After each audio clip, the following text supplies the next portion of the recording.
While many nations are calling for a transparent and scientifically driven investigation into the origin of the COVID-19 virus, the United States has made a firm stance on its approach to tracing the origin of the virus.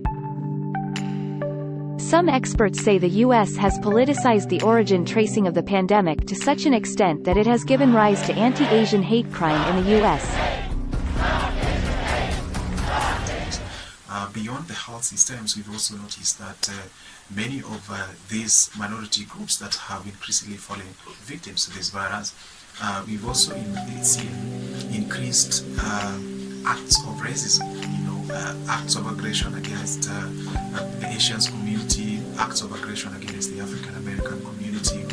So if there is anything that the American society and the world has learned from this pandemic, is that American society is deeply unequal, is seriously divided, or there's ethnic, racial, and other forms of discrimination.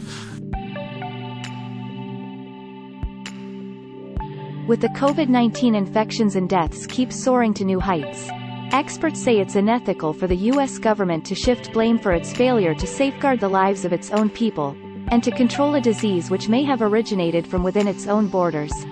We can see from other reports the COVID disease actually affected other countries, other parts of the world, much earlier than China, say in the United States itself and also Italy.